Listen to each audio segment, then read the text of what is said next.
Hello everybody, you're all welcome back to the channel. In today's episode I just want to go straight to the point. So I'm basically going to walk you through the timings for the OSCE, each of the OSCE station, okay, so that it can be a reference, it can be a guide to your practice. Okay, it's if you know how long you are to spend on a particular procedure, it will inform you in the way you should study that particular station. You know, there are some stations that are incredibly short.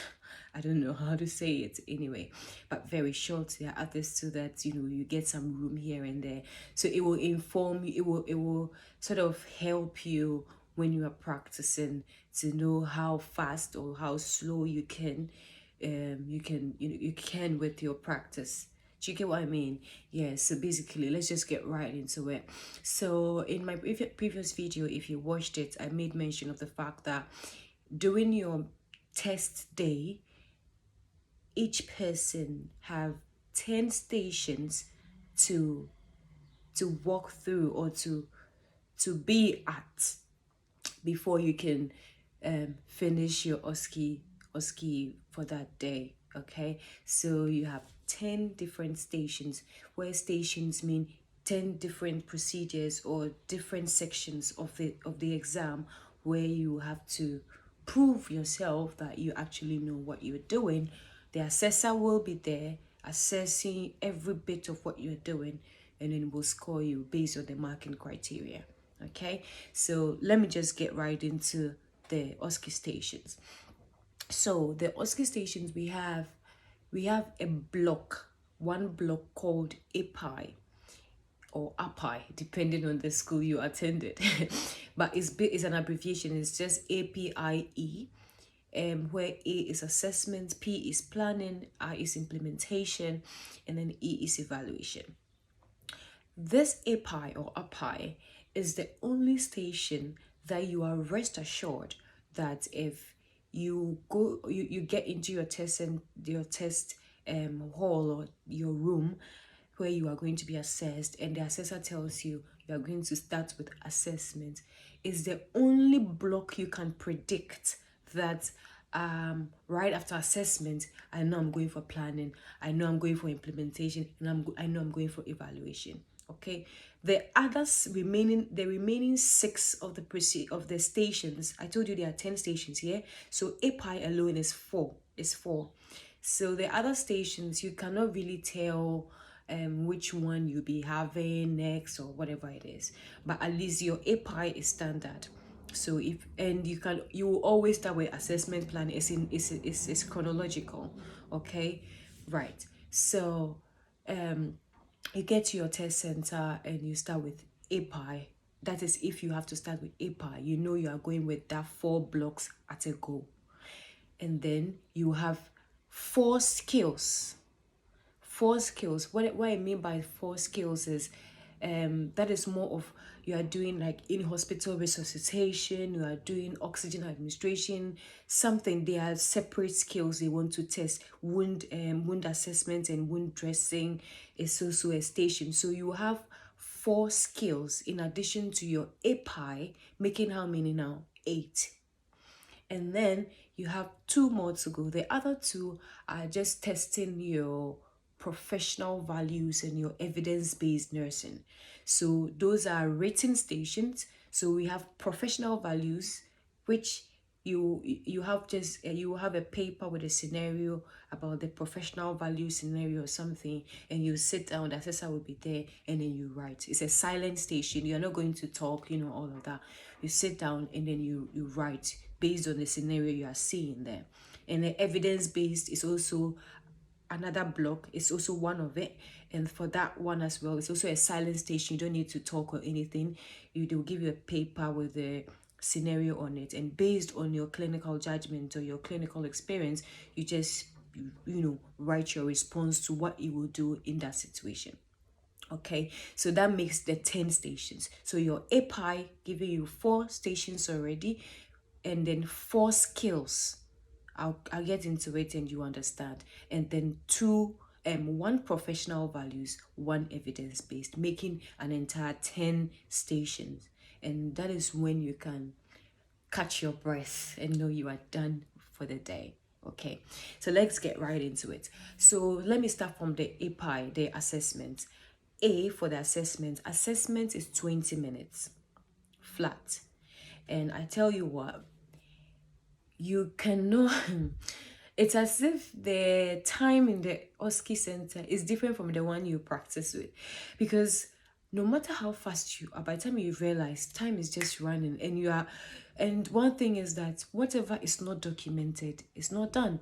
So if you have done a good assessment but you've not had a chance to document on your news chart and all of those things, you are going back for that paper, to be honest. All I'm saying is that that 20 minutes is like that. So you need to ace your assessments, practice it so much that you are able to do your assessment under maximum 16 minutes or 17 minutes. Then you know that you will have some time to now correct a few things that you think you must have missed, which you are allowed to do, actually. Do you get what I mean? Yeah, so practice is just 20 minutes. Thank you. Planning, that is the P. Planning is 14 minutes. It's a silent station. You don't need to talk. You are going to do 2 care plans based on the assessment you did, that 20 minutes assessment you did. Interacting with the patient. I forgot to mention that assessment, you will be assessing a live patient. Well, they are actors though, but they are going to act as a patient in real life scenario. Do you get what I mean? So if the patient is expected to have COPD, like chronic obstructive pulmonary disease, the actor is going to act similarly like a patient of that sort will behave. So if they are supposed to be in respiratory distress and all of that, they will act it. And you will have to do the assessment on. So the care plan, that is in the planning stage, you are going to base your care plan on 2 problems you identified from your assessment, and then you use it to draw 2 care plans for your patient. And mind you, it's not always the case that you have to get the problems from your assessment. Reading the scenario is key, because sometimes the the scenario in the planning paper can give you problems they expect you to plan for. So if, for instance, you know you've crammed some pain care plan in your head, and so the patient says he or she had pain and you're ready to, put it down, it's a fail already. You need to read your scenario no matter what. Sometimes they can tell you, base your care plan on the following problems, that and that. If you do anything outside of that, it's a fail. If there's nothing like that, you are free to base your care plan on the 2 problems you identified from your assessment, and it's 14 minutes. Good. Now the next one is implementation. Implementation is 15 minutes, 1-5. Implementation is basically medication administration, where you are going to administer oral medication to your patient safely. Okay, and that one is also a live patient or an actor.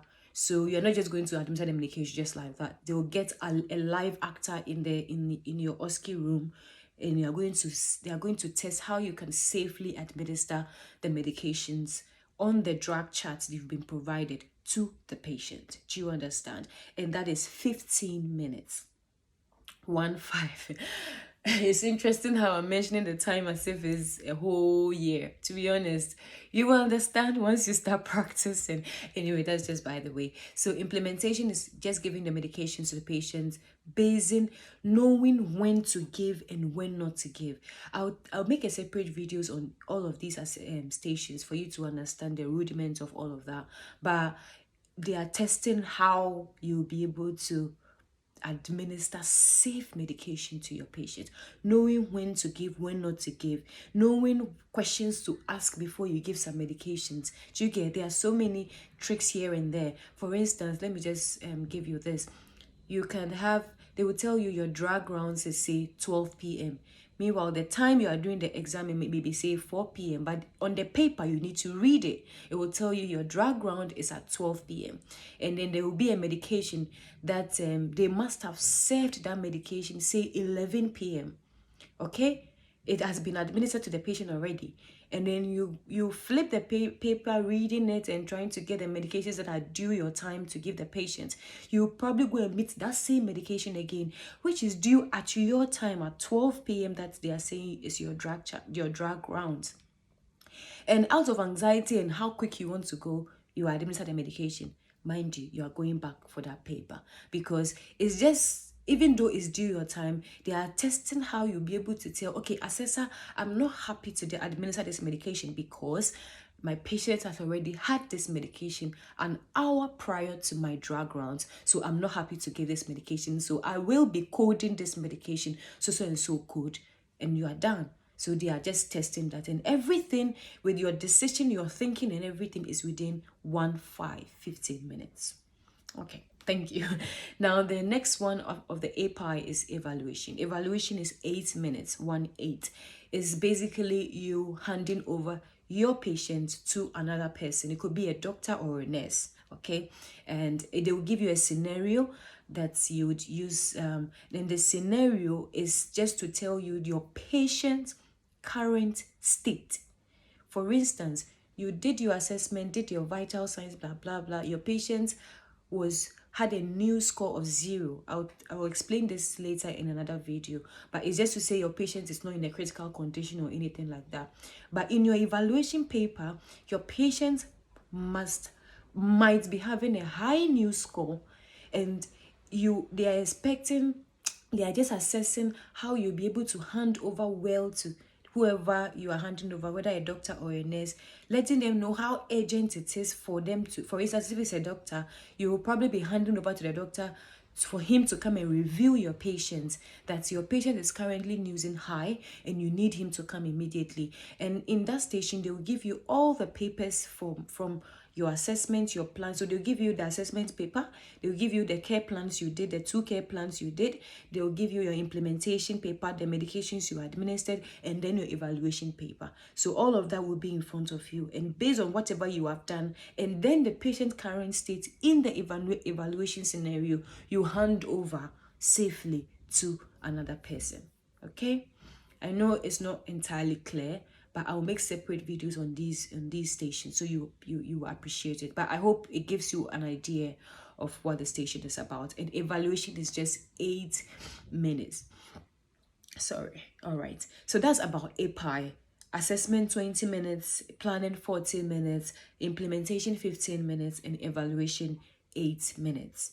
Okay, I really do not intend to have this video very long, so maybe I'll just end it here, and then the next video I'll take you through the skills and the timings for the skills as well. I hope this helped in a way, to help you. I'll catch you again in another video. All right, bye.